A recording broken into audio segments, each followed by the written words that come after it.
Hello, Kubrick Lover 1972 here, of course, also known as Brian. Um, this is my third time recording this video. I had to stop myself twice. And the first time was because I thought I had watched 7 films this week, and it turns out I had watched 8. And then also I was talking, before I get into my talk about what I've seen this week. Um, and why you didn't see anything the previous week. Let me just say, a person I know on YouTube named Wolf Gratz, he's recommended to me that I should do a video on depressing movies, and I think I will do it. I don't know exactly when it will come on my channel, but um, so, like, there's some depressing movies I can immediately think of, that I can put on there. Um, but there's some films that I own, like for example Fassbender. He makes depressing movies, but I haven't watched all the Fassbender films I own, and I think some of them might be depressing as well. The ones I haven't watched, and there's some that I own. Um, a few of them I own that I've seen before, but haven't watched my actual copy that I have. So I'm gonna have to watch those. So it might take a few weeks maybe or a month. I don't know. It will be um, you'll. I think I'm gonna put it. I'm gonna do a live stream of it. And I'd like to get back to showing my books, my film books, and my other types of books, other um, subjects of books. But it sort of is at a standstill for the moment. So, and as far as GarageBand goes, well, I a few days ago I tried to teach myself how to play guitar. When I bought my first guitar, I bought some DVDs at Guitar Center to show me how to play the guitar. So I've been for a few days. I didn't do it today or yesterday, but I'd like to do it every day for an hour or so, maybe 2 hours a day. And that is, take follow each lesson until I've done it well enough, and then keep going and keep going. And so I'm only at the very beginning with it, because when you see my GarageBand videos in the past, I'm just experimenting with the guitar.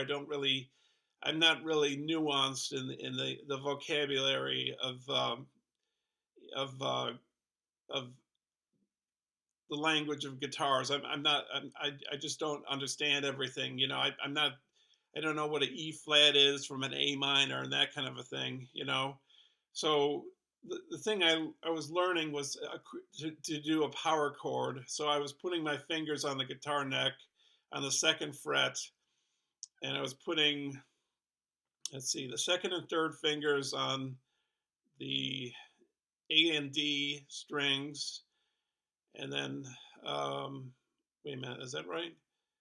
Um, no, it's the G and D strings. I think that's the first one, and that's, what is that? Is that an E?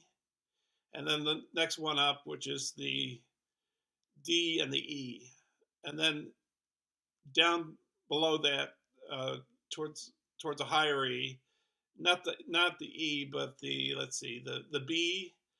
My first finger on the B, and my third finger on the, um, let's see, uh, let's see, maybe the D. I don't know. So it's like it's three moves on the guitar, and I've been trying to get that down, and it's hard, and it's you have to learn how to strum the guitar a certain way, and get in tune with the beat, and the metronome really helps with that, keeping in time, so you can play in time, so I had no idea, so I might take a break from GarageBand for a while. If I don't, you'll see more videos, of me doing GarageBand, like I do normally now, which is more experimentally, and sometimes I just find I don't know if it's a riff or a melody or a tune, just by experimenting with the guitar. That's what I do these days. So, but anyways, that's the news as far as what's coming up on my channel. So, anyways, as far as these movies go that I've watched during the week, last week I wasn't on. I don't think I did a video last week because I didn't really watch any films last week.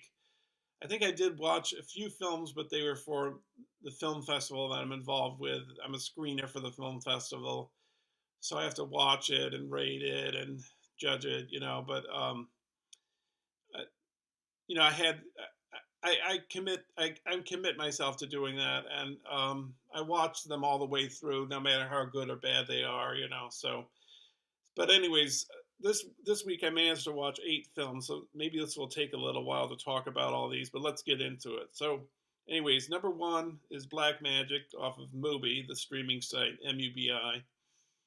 Um, as far as Mubi goes, there's a bunch of films on there right now that I'd like to watch, um, that haven't expired yet. And two of the films I'm going to talk about, the first one I'm going to talk about, and the second to last one I'm going to talk about. The first one's already gone; it's already expired because they put a film on each day and take a film off each day. So they have 30 films per day, and um, so I seem to be catching them at the last moment. And if people have Mubi or are thinking of getting Mubi and they want to watch them, there's a problem because they're gone by the time I talk about them, or they're almost gone, because it's the day that they're leaving, So, um, anyways, hang on a sec. I'll be right back.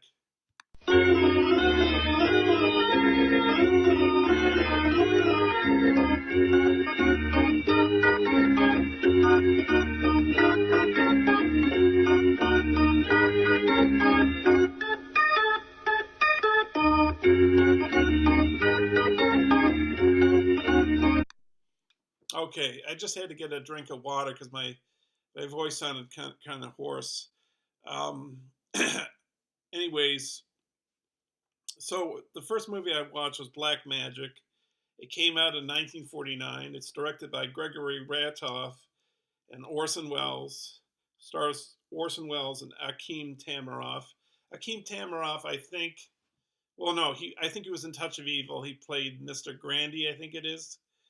And he was in. I think he's in some other Orson Welles films. He was also, I believe, in Alphaville by Godard. I can't remember which character he played in that film, but I think he was in that film as well. So, anyways, this film is about Orson Welles' mother and father are gypsies, and they get killed at the start of the movie. I'm sorry, not the end. The start of the film by the royalty of France, and it's like set in the 1700s or so. And they're going to they start whipping Orson Welles before it's before it's a fully grown Orson Welles as a character, as a man, the son. As a boy, they're whipping him, and they're about to burn take some coals and burn out his eyes, and his and the some other gypsies, part of the gypsy circle that his parents belong to, save him before that happens. So he manages to make it out of the country, and I guess they're like traveling gypsies or whatever. They're going around Europe, and he decides to go back into France. And let's see, how does this work? Oh, there's a woman that looks is a spitting image of Marie Antoinette, and he uses this to his advantage to, I guess, gain. I think it's see some of these films I've watched a little while ago, like a week or so ago. So I'm trying to piece them together to remember what the story is. But I think he managed he anyways he manages to get himself into the court of Louis the 15th and his wife and their daughter-in-law Marie Antoinette and Louis the 16th. Um, and he, he's put on trial. He hypnotizes people. That's how he gets this woman to agree to faking being Marie Antoinette. Maybe he wants to get his revenge or something. Orson Welles, I guess, because his parents were killed by the royalty of France, and so I'm trying to remember all this. I don't know if I'm giving a good enough summation of what this film is about. Um, but I didn't think it was that fantastic, even though it was directed by Orson Welles. I think it was kind of boring, I guess. That's not always the case. Well, that's not the case with Orson Welles usually for me. I still have to watch Chimes of Midnight. I still have to watch what's that other movie? F for Fake. Uh, my my newest addition to the collection, which is Mr. Arcaden, which I've seen before, um, but I haven't watched my extra copy that I have that I acquired from the Criterion Flash sale. But anyways, going back to this, I guess I give it 3.5 stars. It's it's good, but it's not great. It's got some interesting scenes. How it ends at the film, that's pretty interesting. Um, I guess Orson Welles could sort of co-direct this film because there was another director. Well, if you watch the beginning credits, you see Orson Welles is not credited when it says directed by Gregory Ratoff, but he's uncredited, so he also co-directed this film, I guess. So, anyways, let's get to the next film. I'll have more clearer memory of this one. Another Earth. These uh, these next few movies are from the library where I work at. This is Another Earth. Um, it was directed by Mike Cahill, and it's music. The music is great. It's by Fall on Your Sword. What this is about is that this woman right here at the start of the film, she's going to go to, I think it's MIT, to study science or something, and she gets drunk at a party, and she goes out driving, and she hits another car, and she kills um, the person's the two people um, two passengers in the car, the son and the son and the wife of this professor, and the professor is in a coma, and she serves time in jail for manslaughter. You don't see her time in jail; you just see after it. So she takes a job as a janitor in this school, and she decides to go to the professor's house. She wants to admit to him that she's the one that accidentally killed his son and wife and put him in a coma. But when she meets him the first time, she can't have she doesn't have the courage. She finds it very hard to say that, to say that she is the person that did it. So she says she's a janitor. Well, she says she's a cleaning service. She's part of a cleaning service, and there's a free trial for the first cleaning service to see if you're satisfied with it. She makes up this story, and so he first he shuts the door in his face because he wants nothing of it, and then he opens the door and he says, "Come in. You can start here cleaning this." And then so she starts coming day by um, you know uh, on a regular basis. She takes like the train there to I guess she doesn't want to take a car or something, and she starts getting more intimate with the professor. She starts because he's a music professor, and there's a coexisting there's a not a co a parallel narrative to the story happening at the same time. There's another planet coming towards the Earth that was hidden by the sun, and it's just like Earth itself. And they start getting contact with this other Earth, and a person, a journalist on the TV, I think it's a journalist or some other type of person. She tries to contact the people on the other planet, and she gets an answer back, but she hears her own voice. So it's like she has a counterpart on this other planet. So this young woman, she'd like to go to this other planet because that's what her dreams were, to work in science, before this manslaughter incident happened. And her brother tells her about this essay contest about writing. If you write an essay to why you want to travel to this other planet, you might be selected as an astronaut to take the flight to this planet. So after some hemming and hawing and thinking, because she's a convicted felon, maybe that's not a good idea. But in the end, she decides, why not? Why shouldn't I do it? And so let me see. I don't want to spoil anything. So um, so something happens that's really something happens that's good for her. There's a complication with the professor.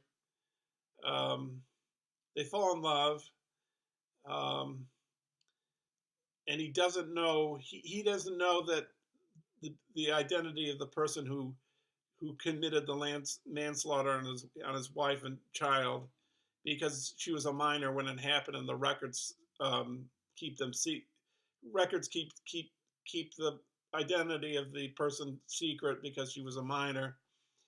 But anyways, she's gonna come across some good fortune, and she's gonna try and mend fences with this professor. And I guess I'll leave it at that.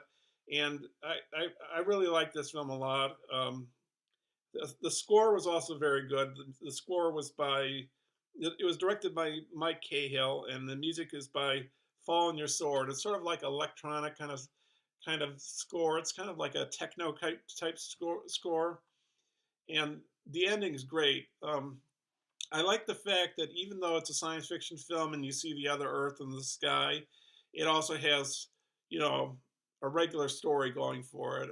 Just um, um, ordinary characters and extraordinary circumstances, and how these two narratives start um, joining each other really makes a film really compelling watching.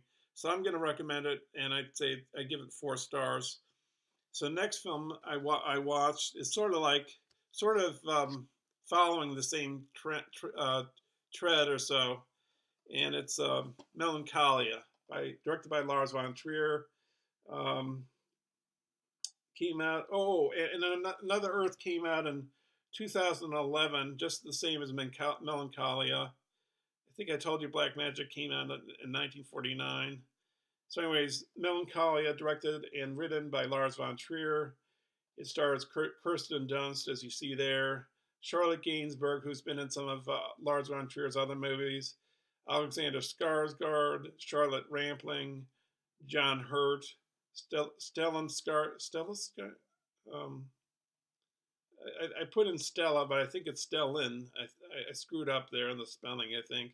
Stellan Skarsgård, who's been in a few of, he's a regular of Lars von Trier's as well, and also Kiefer Sutherland. Um, this is about also a planet getting closer to the Earth, and Kirsten Dunst is getting married at the start of the film, but things start to unravel during the wedding. Things become not very picturesque as time passes by. Um, um, it starts off with them in the limousine coming to the reception, and the limousine so long that it has a hard time moving around the driveway. Anyways, they make it there, but all these things happen, like Charlotte Rampling, I guess, who's divorced, who's the mother, the Kristen Dunst character, is divorced from the father character played by John Hurt, and she's sort of saying when she gives her speech during the toast, she's saying like marriage just brings unhappiness, and just you know be prepared.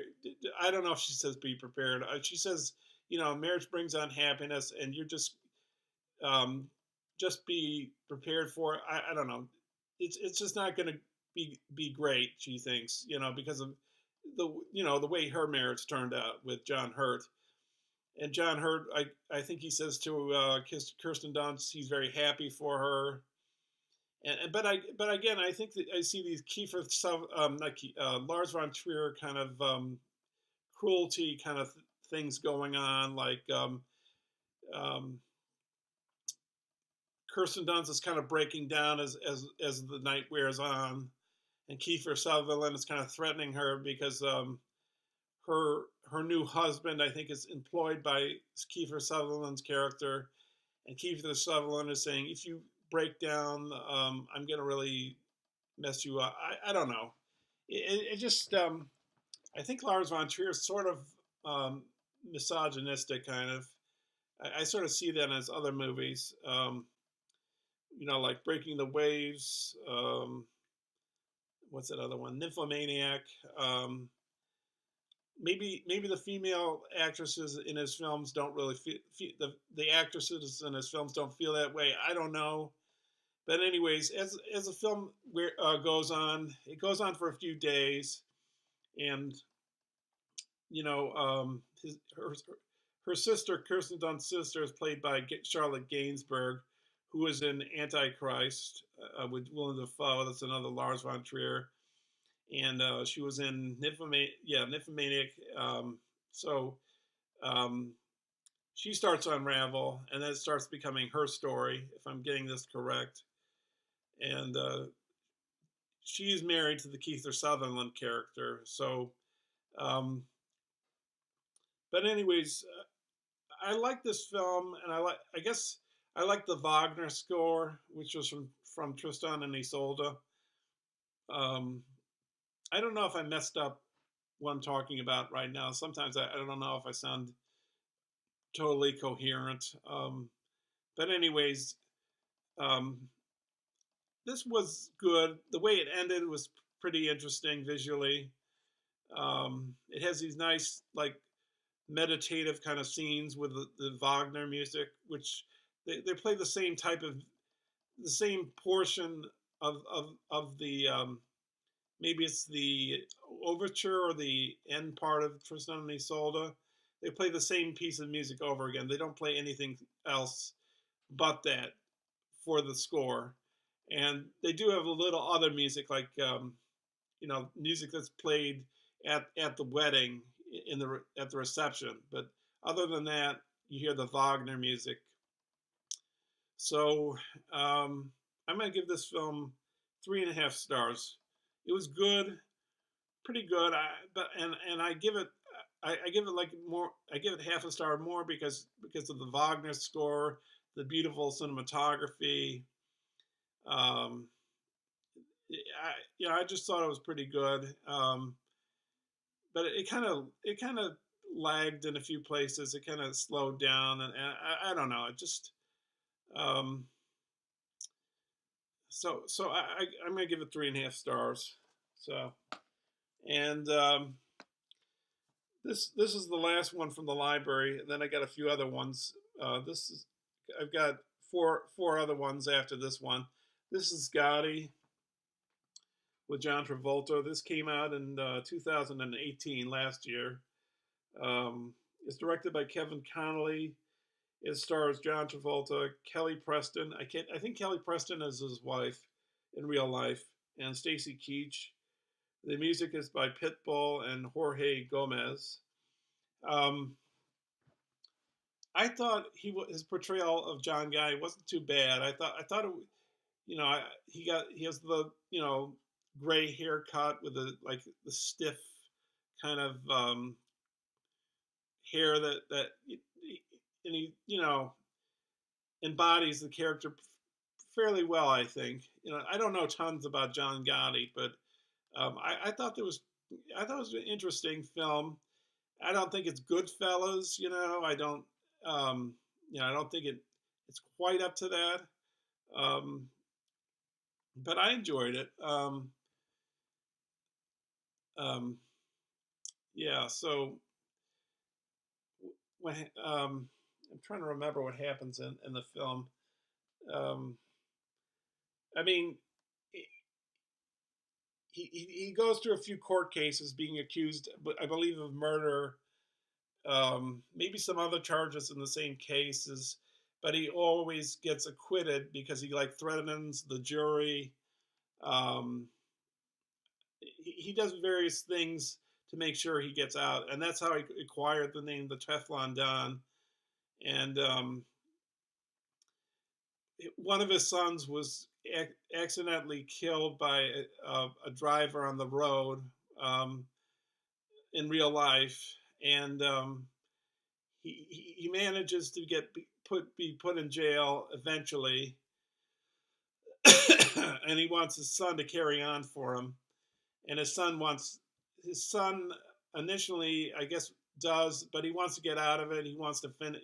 He wants to rid his himself of the mafia, and but anyways, people in the movie, I don't know if it's real people too, view John Gotti not as a criminal or a bad guy, but as like a upstanding citizen or one of the good people of the place where he lives. And I saw at the end of the credits, I guess I well one of the Gaudis is credited at the end of the film, like special thanks or something. So I don't know if Kevin Connolly or John Travolta or something admire John Gotti. I don't know, because there's another film called Hoffa, directed by Danny DeVito. I believe Danny DeVito directed Hoffa, with Jack Nicholson as Hoffa. And I think in that particular film, Hoffa is portrayed as this really good guy who's fighting for the unions, the working guy, the working man. But he's also portrayed as part of the mafia, threatening people, maybe blackmail, um, maybe other nefarious activities, maybe money laundering or murdering or those sorts of things. And so maybe some people admire John Gotti. Um, and I guess John Gotti was a guy who liked the limelight. He liked wearing the expensive clothes, and he sort of bragged about that he was a mafia guy. And I guess I think that's what got him basically in prison at the end of his life. And he ended up with cancer.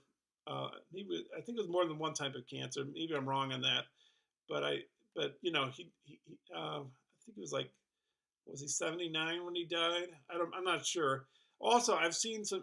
I looked on YouTube before I watched this movie. Um, before I took it out of the library, like a few weeks, just maybe a month ago or so, I looked up Mafia on YouTube or whatever. I looked up John Gotti on YouTube. When I see him talking to somebody he knows, you know how they have those um, booths in prison, you know, with the glass window, and the criminal and the person on the other line talk through a phone. There's some video of that, and he's like threatening the people he's talking to, and he doesn't sound very charming or anything. He sounds very scary to me, you know. So, oh, and another thing they mentioned in this film, somebody gets murdered or something, and um, the and it's witnessed by this guy that owns a diner, I think. And what happens is, um, I don't think I don't know if you see this scene in the film, but I think it's mentioned or something. And he, I think he's the guy that owns a diner is visited by the mafia, and he closes he closes his diner down. Um, I don't think he goes out of business, but he just closes it down or something. So I think he was threatened or blackmailed or something like that. So something like that.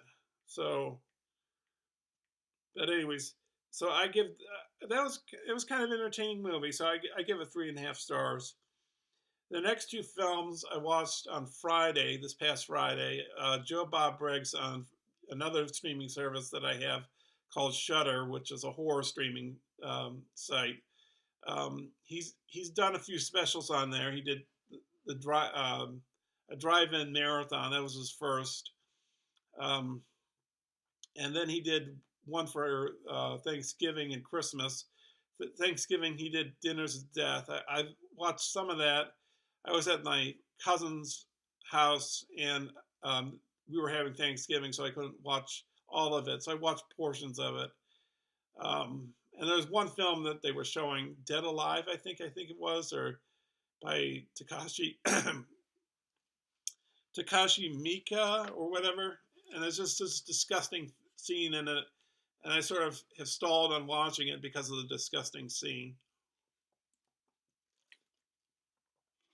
But but getting back to talking about Joe Bob Briggs, so he did another one for Christmas where he showed Phantasm movies, and now he started this year with his weekly series that my friend told me about. Yeah, I probably got emails and notices on Facebook, and I just didn't uh, look at them. I just didn't look at them, glance at them, or whatever. And but he started it this past Friday. I think they started at 9 o'clock. So he showed two films. I think he shows two films per week. And the first film he showed was Chud, which starts off, I guess, being called as cannibalistic humanoid underground dwellers. But at the end of the film, it stands for uh, chemical. Wait a minute. Um, contaminated. Contaminated. Um, disposal. Contaminated something something disposal. Um, I can't remember. And I only saw portions of this film because I think I was doing something else on the internet. I was looking something up or something. And but I even if it's a bad film, and Chud, I don't consider that great a film. I think it's really cheesy and bad, and not cheesy in a good way. I find it just appallingly bad. Is it appallingly? I don't know. It's awful, pretty much. And but even if the film is bad, what Joe Bob Briggs has to say about the films is really fascinating, and also his other commentary um, covering other topics. And he sometimes has, well, I think every single one of these events that he does, these programs that he does, he has a guest come on the show, and he also has this person named Darcy and the Mail Girl who gives him like letters from people, I guess off the internet, asking him questions like, well, I don't know. They asked him a question about would he show a film that he was in for one of his for one of his show series, but I guess he doesn't want to or whatever. But anyways, that was one of the questions this past Friday. Um, and yeah, so Chud is about, I guess, these creatures that live underground, and it's just a dumb movie. I mean, they're and and Joe Bob Briggs is showing all the flaws about it, and the characters are not subtle, and they're very direct, and it,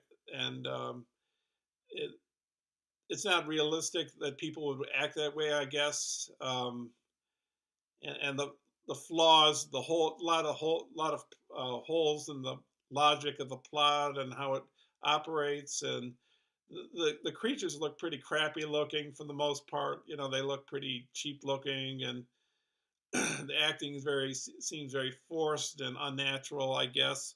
I'm just gonna give it 2 stars. I really didn't watch all of it. I mean I had it on, but sometimes the sound was on, but I was on another tab, so I was looking on the internet for something else. So I didn't really pay attention. I was paying more attention to when Joe Bob Briggs came on talking about it. So I give it 2 stars. The next film he showed was a movie I liked a lot called Castle Freak. Came out in 1995, directed by Stuart Gordon, who directed Reanimator. And he directed another movie, I think it was right after Reanimator, and I can't remember what it's called. If you know, put it down there in the comments. And Reanimator is pretty good. I find it. I when I saw it the first time, I don't remember exactly when it was I saw it for the first time. Was it the late '80s, maybe in the '90s? Maybe I wasn't into it, but when I saw it, it was on a Joe Bob Briggs marathon thing or whatever. I really enjoyed it a lot. It's got some humor to it, and it's based on the H.P. Lovecraft's story.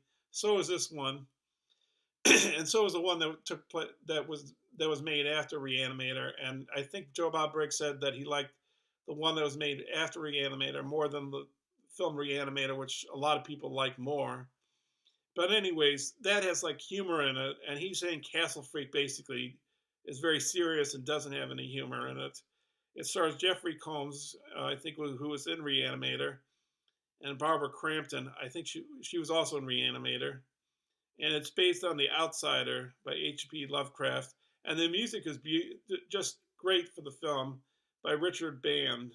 Um, it sounds like Shostakovich, the score. Um, Really jarring type score with like uh, dissonant violin strokes, and I mean, maybe I found it a little bit funny. The freak inside the castle. This this man inherits a castle from one of his relatives in Italy, and he's an American, and he got in an accident previous to his coming to this castle. I guess it's somewhere in America, and with this accident that he was involved with, he was with his family in the car. He was drunk, and he killed his son, and he blinded his daughter. So he comes with his wife and daughter to this castle, and things just go awry very quickly. Um, he finds out something about himself that about his family history that is kind of shocking to him. And there's a person at the start of the film who's chained in like a dungeon at the bottom of the castle. I think at the bottom of the castle. He's being this person's being whipped at the start. He's the castle freak basically, and I don't know. I guess it's supposed to be scary. This castle freak guy, and he is kind of scary at certain points, but it's sort of funny too. I don't think he knows any how to speak any languages or anything like that. And the father character gets caught up in he gets caught up with being accused by the police of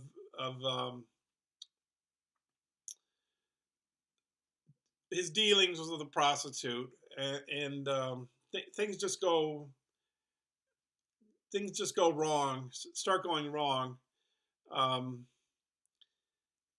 but it has a good, well, the ending is sort of bittersweet, but it is a good ending. The ending sort of reminds me, in a certain sense, not too much, but of Black Magic in a way, because of the place where the last scenes take. So let me see. What am I at now? Okay, so two more movies. The next one is Barbara. This is off of Mubi too. This one expired tonight, 2012. It's directed by Christian Petzold, who also directed Phoenix, which I have on Criterion, and I've seen Phoenix at the theater. Fantastic film. I love Phoenix. That's about a. I don't I don't know if I should review it another time, but if I watched it on my Criterion disc, but I'll just mention about it that it's a woman that's sh- she's she's um, her husband is Christian and she's Jewish, and he tells the Nazis that she's Jewish. She's taken to a concentration camp, but she manages to survive. She's trying to get plastic surgery. She's got her face all bandaged up at the start, and then she's getting this plastic surgery, and she starts getting involved with a man, her husband that gave her away to the Nazis. So that's the plot of that movie. But this is set in East Germany in 1980. This particular movie, it came out in 2012, written by Christian Petzold and Haran Faraki, starring Nina Haas and Ronald Zerfeld, who I believe both, no, they both were in Phoenix as well. Um, this is a film that's pretty depressing, I would say. Um, how does this go? Oh, this woman Barbara, who works in the medical profession, she wants to obtain an exit visa to leave the country, but instead she gets transferred to another part of the country, and she's trying to escape the country, and she's trying to at the same time she's trying to be helpful to uh, some patients inside the hospital, and she's she's basically, it's a love triangle kind of story, because she has this person she already knows that that she's in love with, and he's trying to get her out of the country, and there's this other person that she's met, the doctor that works at this hospital that she just started to work at, and he's trying to get intimate with her, and it just, it's got a lot of tension in it. It's sort of a nail biter in a way. So things get complicated. The Stasi, I think it's a Stasi that, I know the Stasi, I guess, is the secret police of East Germany, but they come to her house. They look for like, or apartment or whatever, for documents, and they can't find them. I mean, uh, they're looking for like smuggled stuff, and she needs the money to pay for a certain thing at the end. But things start wrapping themselves up together. Things start, all these different narratives start tying themselves together, making things even more tense. There's a suicidal girl in the film. I think she's suicidal. Oh, there's a suicidal boy, and the girl's pregnant, and this other patient is pregnant, and it, if you try to commit suicide, or you know things like that, you get put in a socialist camp or whatever. And Yeah, so it is interesting ending, sort of a ambiguous, open-ended ending. So I really like this film. I'm gonna I give it. I just turned my phone back on. Um, I give it 4.5 stars. Really good movie, and I love how it complicates himself with the person she loves that she wants to escape out of the country to Denmark, and the person she's falling in love with, the doctor there, and just the ordinary day to day things that take place. Well, I don't know. You know how the Stasi officer, um, his daughter is being cared for by the doctor that works at the clinic or the hospital, whatever. So I highly recommend this movie. And to finish it off, we have The Dirt, 2019 this year, off of Netflix, directed by Jeff Tremaine, written by Rich Wilkes, based on the book The Dirt, Confessions of the World's Most Notorious Band by Neil Strauss, Tommy Lee, Mick Mars, Vince Neil, and Nikki Sixx. And the music's by Paul Haslinger. This, maybe everybody knows by watching videos on this on YouTube. Probably a lot of people have covered this, so maybe I should not say a ton about this because maybe this has been covered a lot. I don't know. Whatever. This is about how Motley Crue formed and the various things that happened during their time playing in the band. So it tells about how they met each other, what all the problems that came, um, all the problems that came up, that came from a hedonistic lifestyle. Like things like, well, I mean, Vince Neil, at one point, the lead singer, he gets drunk and he gets involved with manslaughter. He hits another car. I think the people in that car are in critical condition. I don't know if they die, but the lead singer, Hannah Rocks, in the passenger seat with him, dies. It doesn't really meditate too much on his time in prison. It shows him his daughter dies of cancer. It shows a little bit of that, not really that much. It shows mostly their hedonistic lifestyle, like being on the road and dropping things on fancy cars and um, um, trashing hotel rooms, and it's got some interesting scenes, like at the start of the movie when they're premiering their first, maybe it's their first gig ever, and they say we're Motley Crue. Tommy Lee's symbol falls to the ground, and people start booing them, and they go out into the audience, and like Vince Neil punches this guy out, and then the audience starts cheering, and then they go back to the stage and they start playing, and then things start to heat up and whip the crowd into a frenzy, and it uh, more of this. They start getting more and more famous. More, it keeps escalating, and I don't know what else can I say about this movie. Um, I don't know.